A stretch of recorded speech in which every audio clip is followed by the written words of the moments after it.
you would know with the deployment of the SANDF troops to areas that the Commander-in-Chief of the Armed Forces, President Cyril Ramaphosa, spoke about, speaking about that deployment to the Western Cape, to the Eastern Cape, as well as Gauteng, to deal with issues pertaining to illegal mining and organized crime. In fact, let me bring in the Deputy Minister of Military Veterans as well as Defense. Thank you very much, General. Good to see you. Uphilile? Not babes we media, babes we ndaba. Let's clarify. Yes. Okay. Akuthethwa siXhosa ke apha. Kuthethwa ntoni isiXhosa? Sifenda.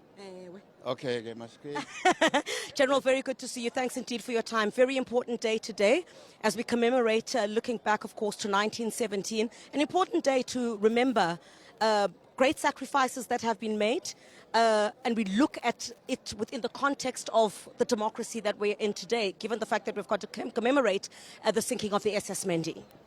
Yes, of course, but I don't have much knowledge about SS Mendi. I know a little about it, but what I'm happy about, we are celebrating the success of the integration of about 7 different armed forces in 1993.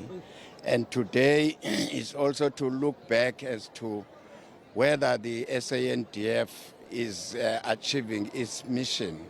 And fortunately, the president of late seems to be prioritizing the issue of security of South Africa. And out of that, the SANDF will be now focusing more on assisting crime fighting within the country. And of course, we have not forgotten what the AU and SADC's role and UN, but for now, the troops which were under UN in Congo, for instance, are being brought back. They are not coming back only with their uniforms, but with a lot of equipment, including helicopters. And it's going to help us now to look at how do we react when there are disasters on time, instead of putting all our equipment out of the country and be seen to be not reacting on time when it comes to these issues. And I exactly wanted to speak about that, General, in the sense that, I mean, are we reacting a little bit too late? The issue of organized crime and illegal mining is something that has plagued South Africa for a very long time. And I think many communities are welcoming the deployment of the SANDF to these problematic areas. Doesn't it come a little too late, though? We're sitting with, I guess, many South Africans could describe it as a conundrum at the moment when it comes to organized crime and illegal mining in South Africa. Communities are even being chased out of their homes. You must remember that the Parliament of 1998 decided to prioritize the social security as opposed to military security. That's why there have been a lot of budget cuts.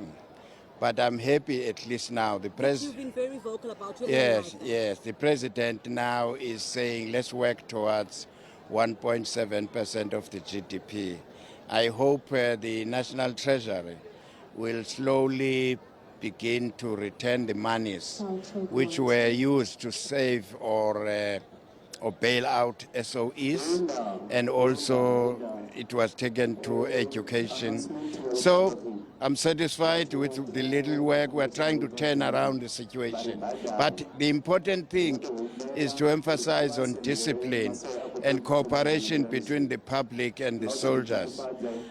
The government, we must be thankful, Government of National Unity is saying, let us prioritize the issue of security. And you can see it. And what we need to do now is to encourage the NPA and the courts to take decisions quickly. There's a lot of postponement of cases after postponement. General, you know, there's also the concern. I think many communities, as I said, are welcoming the deployment of the South African National Defence Force troops. But, you know, there's always that uncertainty because they're trained in a different way. And in fact, I was speaking to the military ombud, you know, about that and the kind of complaints that would come. We've seen such instances in the beginning. I don't want to put a damper on the deployment even way before it begins. We don't know what is going to happen. But there is that concern. There needs to be some cooperation between communities and the soldiers themselves. Well, unfortunately, for those who think like that, we are all South Africans. Yes. And we have seen our mistakes and successes. All the troops which will be deployed, we will have to remind them that we have traveled this road before. These are the things which had embarrassed the defense. This time around, make sure that you as commanders, you deploy people strictly on people who understand the field, and they must know their mission.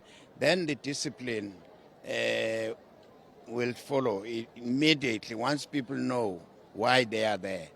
Also, I'm hoping that the police and the state intelligence and others, even Interpol, could assist us in tracing the kingpins who bring these ships with full of drugs to South Africa. Because most of these things are not done here. We recently heard that there were Mexicans who had a factory developing drugs in this country. So we need to clamp down on those. Who is bringing cigarettes here, counterfeit goods, clothes, and so on? Because these people, you'll find that they live posh suburb, then we're expected to go and chase as Evan China Upepa Stratwin. But If we talk about South Africa also withdrawing troops under the MONUSCO banner, when are we likely to see that full withdrawal, General? It's not, anytime. It's not easy. It's not easy to just withdraw It's a troops. phased approach. It's a phased approach because we have to make sure also that they pay the UN our monies which are due to South Africa. And also we have to audit the equipment which we gave it to UN. But at least we must clap hands that now, at least South Africa, it says we have played our part. We have been there since 1994. Please relieve us. General, how much did you spend here? There are complaints that you are spending money on. How much did you spend? We spent 178 million. We dropped it from 350 million or so. So I'm satisfied. But the work which we were doing in this province, where we brought even our medical doctors and nurses, and they treated people who were not able to see. Now today, about over 110 people were helped by the Department of Health within the Department of Defense. And also the costs, must remember, we take troops from all 9 provinces, all bases of South Africa. Air Force, Navy, SAMS, and Army. And they have been here since 2025, 25th of January. And when they are here, they need to be fed, they need to be doing this work in the communities. The people of Venda will tell you that we were helped by the soldiers. We also used this event to recruit for new members of the Defense Force.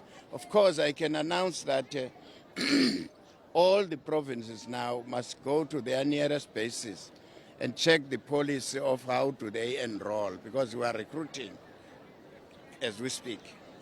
General, thank you very much indeed. We do appreciate your time. The Deputy Minister of Military Veterans as well as defence and military veterans speaking to us on a number of issues there. Of course, you know there's been some talk about the monies that are being spent for this particular commemoration. Him explaining that it has been dropped quite significantly, and basically saying that the withdrawal of troops, South African National Defence Force troops under the MONUSCO banner that were deployed in the DRC. There's going to be a phased approach of having those soldiers brought back to South Africa. But speak about, of course, the importance of remembering the integration of these different sectors, if I may, within the military in South Africa. We do have the program that's been delayed by about an hour now. We're expecting it to start at about 11 o'clock. You'll see once again from this area where I am, the parade that you saw a bit earlier on, that is expected. You see several members of the crowd here as well who have gathered, come out in their numbers, undeterred, I guess, by some of the inclement weather. It was a bit warmer, but of course a little bit of rainfall here and there, but undeterred these members of the community to come out and witness this commemoration which is taking place